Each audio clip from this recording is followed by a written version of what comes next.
Hello, sweet people.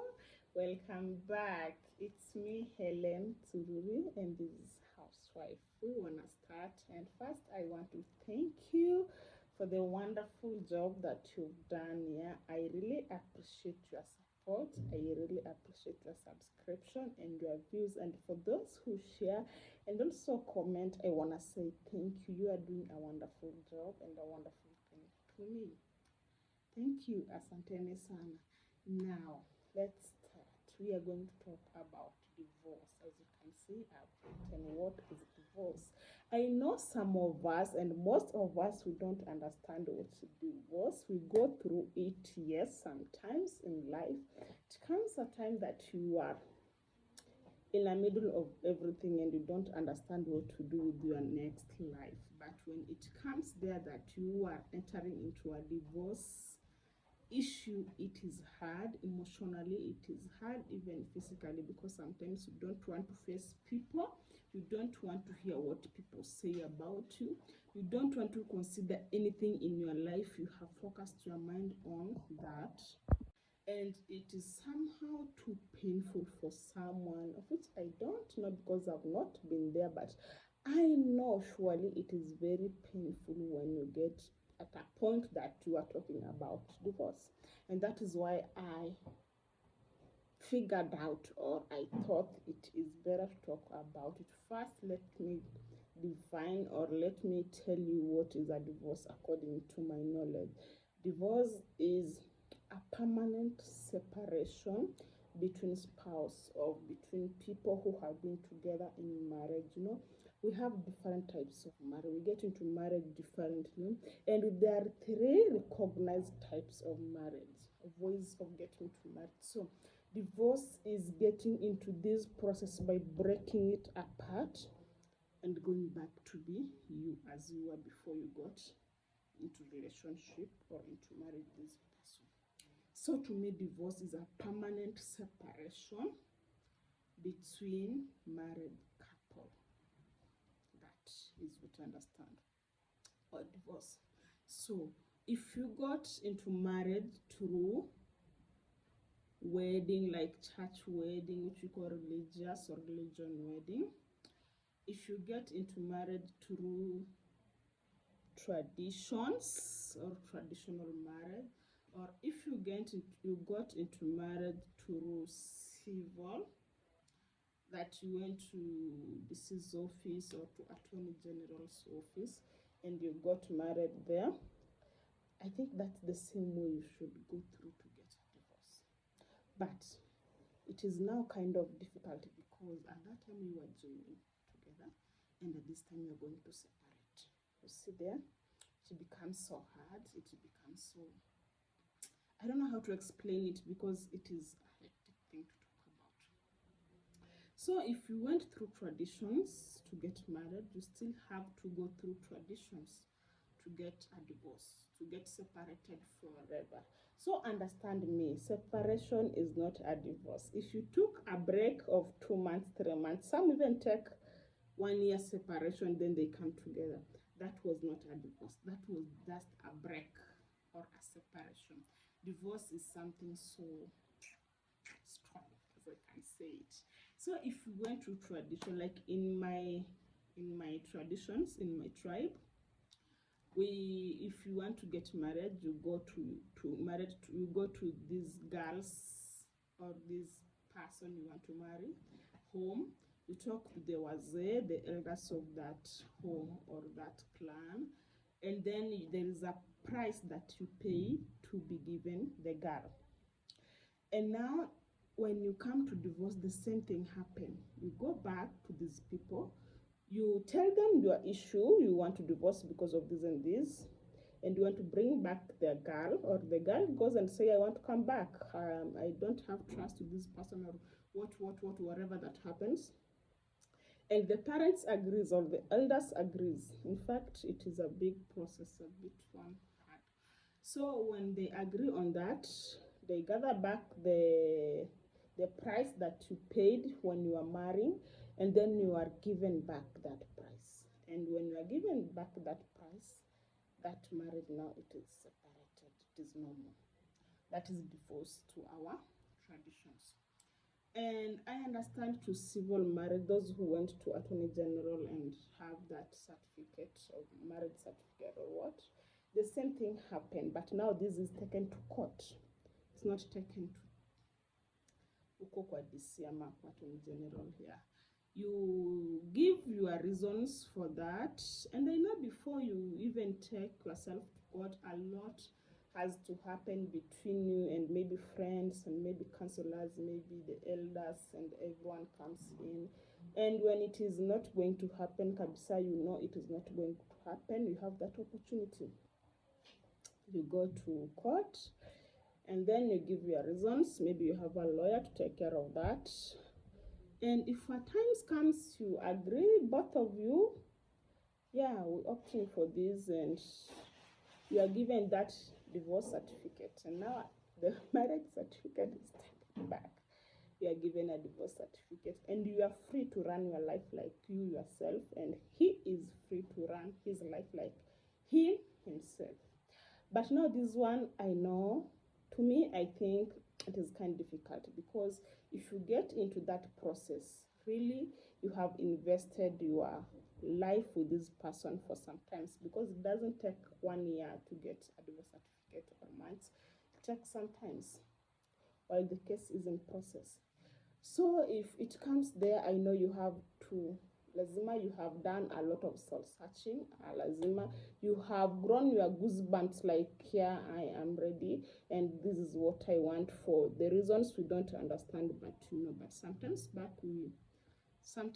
yeah, in future we have to talk about reasons or things that can lead you to divorce. Yeah, I promise we will do that.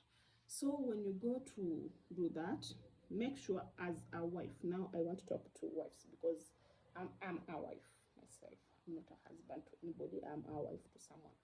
So when you go to this, first, if in case you went to a religious marriage or to a civil marriage, that is considering that you have that marriage certificate. Let me give you one secret that I want to share with you.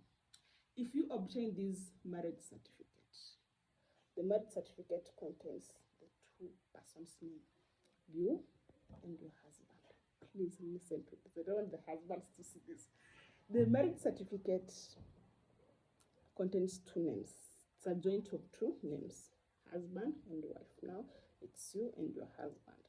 So when it comes that you are acquiring properties, be careful. And if it needs some more intervention, when you are still happy you are in marriage, you are not going to this divorce thing, and you are not even thinking about it because you're married. You're married.